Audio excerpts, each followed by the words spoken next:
Metroville, home to 1,000,000 souls. Most of them are good, but every so often we get a bad apple, and that's where I come in. My name's Sam Waterthorpe. I'm a private investigator, and I'm the guy you come to when the cops don't want to know.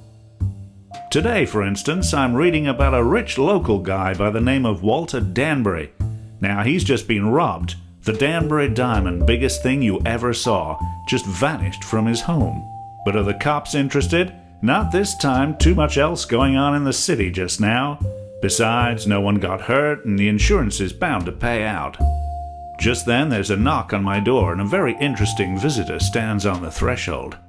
She introduces herself as Gloria Castile. Turns out she's Walter Danbury's assistant. By coincidence, he's told her to find someone who can recover his diamond now the cops ain't interested, and she's come to me.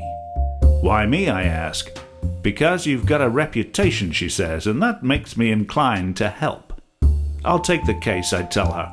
Mr. Danbury wants to meet you in the morning, she says, and leaves. Walter Danbury is rich and busy and gets straight to the point. He had a dinner party at home the night of the robbery. Besides himself and Miss Castile, he had 3 other guests. Next day, he had an appointment with someone who was going to look at the diamond. When he went to fetch it from the safe, it was gone.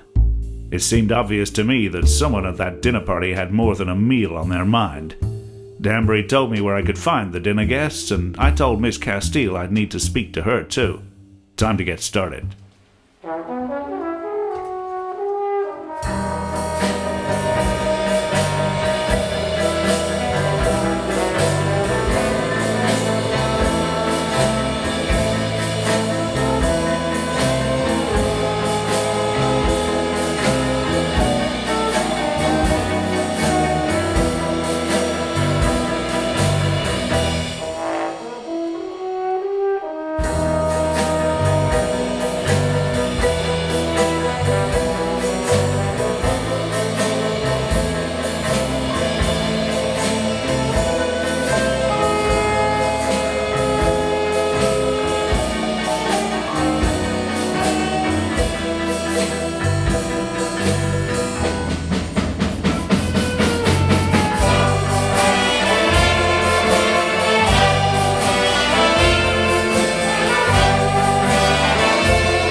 brigade, sing serenade, flying in G6 jets over Woodland Glade. These are canapes and not hand grenades, and that's a choice we made. Go USA or Taliban chic if he got massive hands or tiny feet. Light hands, you lemons, then sell lemonade. It's the choice we made. So I'm gonna sell soda pop. I wanna sell soda pop. I'm gonna sell soda pop. I wanna sell soda pop. Soda, Yoda, about you up. Come enjoy the madness. How you dance through the fire, it's all that matters now. Can you resist us? We are the business soul.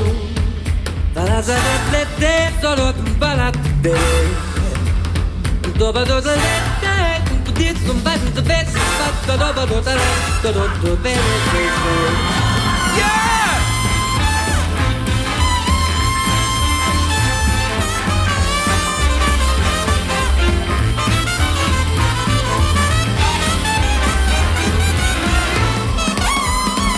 I'm gonna sell soda pop. I wanna sell soda pop. I'm gonna sell soda pop. I wanna sell soda pop.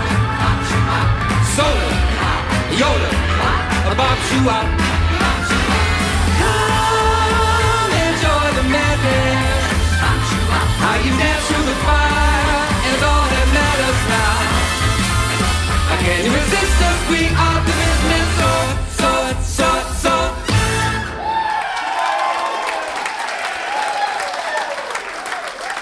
Ladies and gentlemen, you are about to see a story of murder, greed, corruption, violence, exploitation, adultery, and treachery.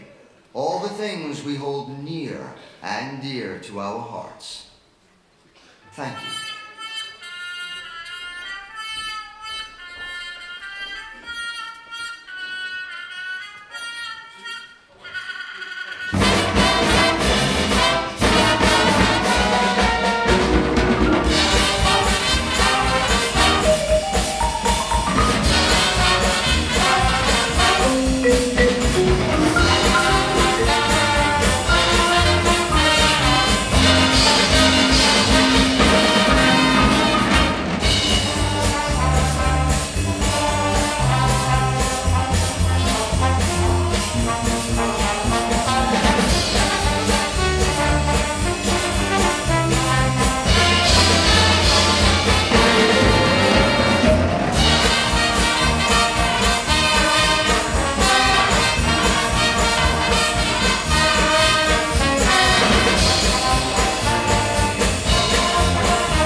First guest on the list is a guy by the name of McKinley Straits.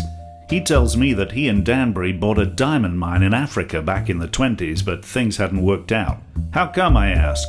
At first it looked like we were going to make a fortune, he says. We were so sure of it I proposed to my lady and we were married right there in Africa. We bought a big house and got ready to start a family. So what went wrong, I ask? It took too long to find any diamonds, he says. Soon I was in debt to the bank and we were going to lose the house. I'd borrowed a great deal expecting to be able to pay it back, but time ran out. Then Danbury offers Straits a deal. He'd buy his share of the mine so he could pay off his debts, and Straits took the offer. He paid off what he owed but was left penniless.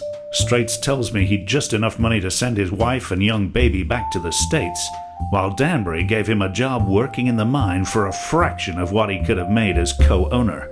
And then, just a month later, Danbury's mine hit pay dirt, and they dug up the biggest diamond ever discovered. More diamonds followed, enough to make Danbury a very rich man indeed. But that first diamond, he kept that for himself, the Danbury diamond. He cheated me, Straits said. He knew there were diamonds in that mine, but he just didn't want to share. I couldn't send much back to my wife, and soon I stopped hearing from her. It was years later that a few lucky breaks meant I could buy a rundown casino in Vegas and slowly work my way up again. Why were you having dinner with Danbury, I ask.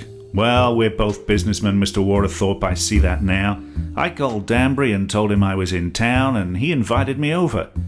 Did you take the diamond, I ask. Why would I, he says. I got a casino that makes a fortune. Don't you know everything in Vegas turns to gold? Ladies and gentlemen, please remain seated until the aircraft has reached the terminal building. Local time here is 6 p.m. and the temperature in the city center is a cool 92.7 degrees. On behalf of myself, the captain and crew, I'd like to thank you for flying with us and welcome to Las Vegas.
Second on my list to interview was Grace Melbury, an elderly lady who looked pretty comfortably off. "Why were you at Walter Danbury's?" I ask her. "Oh, we've known each other for years," she says. She tells me they were childhood sweethearts, but while Grace wanted more, Danbury gave her up for a society heiress by the name of Tallulah Matheson. Upset, Grace decides to tour the world and meets the man she came to marry overseas. She'd been happy for a while, but things ended badly and she came back to the States with little money. Looking around, I could see she was nowhere near penniless now. I asked her how she made the big time. "Oh, I struggled for a long while," she says. "I even went to Walter Danbury to see if he'd help me, but he was married to Tallulah and thought it would be awkward to be seen to help an old flame like me." "So," I say, "how did your fortunes change?" "Oh, a few good investments," she says. "And what about Danbury's wife?" "Tallulah? She died a few years ago," Grace says. "Fever struck her down and she never came out of it." "And your reason for taking dinner with Danbury last night?" I ask. She becomes a little shy. Quietly, she says, "Well, Mr. Waterthorpe, perhaps I was hoping that Walter Danbury might be interested in me as, well, the second Mrs. Danbury." As I'm leaving, I see Grace Melbury turn on the TV and settle down to watch some old British cop show from the 70s.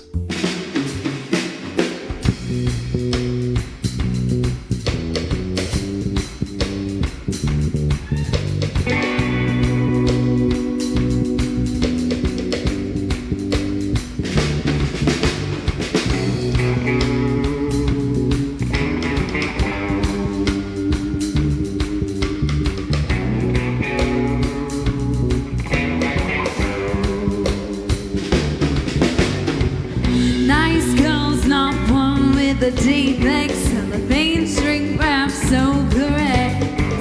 Red dogs under illegal legs. She looks so good that he gets down and begs. But she is watching the detectives. Oh, he's so cute. She is watching the detectives when they shoot. They beat him up until the teardrops start. But he can't be wounded cause he's got no heart.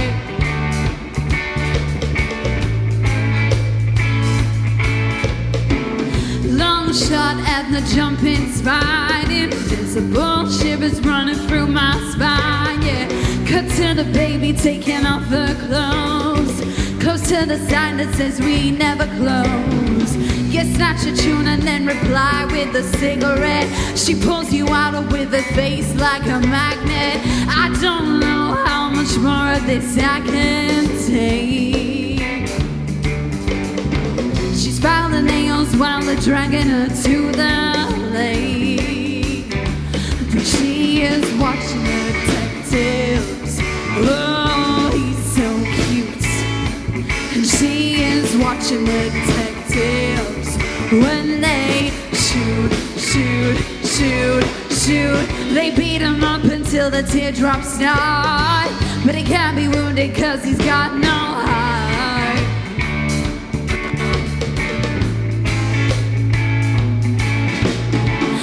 Think you're alone before you realize you're in it. Now fear is here to stay and love is past the legal limit. So much scratching at the window, I wonder who is it? Where is the love when it's past the legal limit? The detectives come to check if you were wrong with the parent who were ready to hear the worst about your daughter's disappearance. Though it nearly took a miracle to get you to stay, it only took my little fingers to blow you away. Just like watching the detectives. Don't get cute.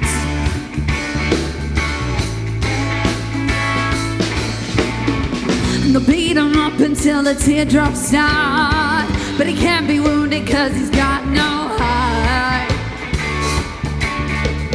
Watching the detectives. Watching the detectives.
blind.